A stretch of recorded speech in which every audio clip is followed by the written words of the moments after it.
The official Zenless Zone Zero newsfeed has been blessed with another update, and we haven't seen one this meaty since that info piece on the Hollows and what madness happens within those things. But we now move away from bare bones character profiles and survival tips to something considerably more on the lighter side of things. New Eridu, that's right, the main city where you'll be loitering and spending your days totally acting on your best behavior for the majority of the game, has finally been detailed and elaborated upon, and in handy brochure form. Right from the start, with these 4 pictures we get, the persona vibe continues to increase. It looks like the NPCs, at least the background ones that pose absolutely no risk to you or will ever be of use in your daily action-packed escapades, are all faceless. And the city looks great from these tiny glimpses we're getting. It's unclear whether it'll be this giant open world environment you can explore, or if the city will be broken up into smaller self-contained zones, separated with loading screens. We gotta wait and see, but that's not what we're here to look at, no sir.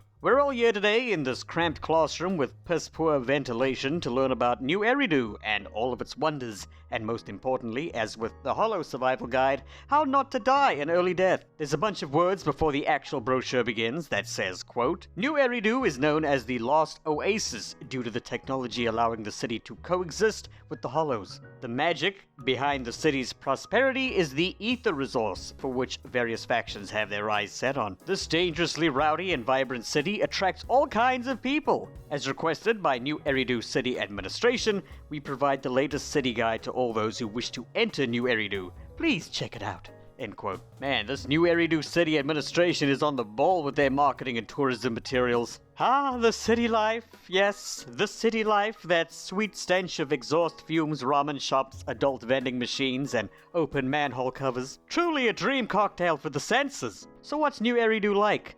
How quickly will I be packing my bags and saying goodbye to my family forever in pursuit of the city where anything is possible and the thrill of death seemingly sits huddled over around every corner? Well, let's have a look. Page 1 says, quote, Your new life living next to the Hollows. Hollows can be found in New Eridu, quite a few of them. But wait, don't start screaming now, there's no need to panic. Living next to a hollow is the hallmark of this miracle city. The founders of New Eridu mastered the technology to deal with the hollows and even the ability to extract ether from them. The entire city's prosperity relies on this precious resource, a magic exclusive to New Eridu. End quote. You know, I'm starting to wonder who the hell was responsible for the creation of this place, because they clearly are masters at logistics and safety. I mean, living next to or alongside hollows, if this guide wasn't constantly reassuring me that everything was just fine, I don't know what I'd do. I probably wouldn't sleep. I definitely wouldn't eat. And paranoia would overtake any action I do, whether minor or major, but hey, there's no need for that, nervous Neville, because here in New Eridu, everything is fine. And this has got to be related to the overarching plot of the game, right? Figuring out the real behind-the-scenes secrets and dealing with the realization that, man, I really am not as safe as this non-recyclable brochure tells me I am. Anyway, page 2 is split into 2 sections. The first bit going on and on about how diverse the population of New Eridu is and how you can live out your best life. You just gotta follow instructions. And if you don't, hey, guess what? You're probably definitely gonna die, or at least get severely injured.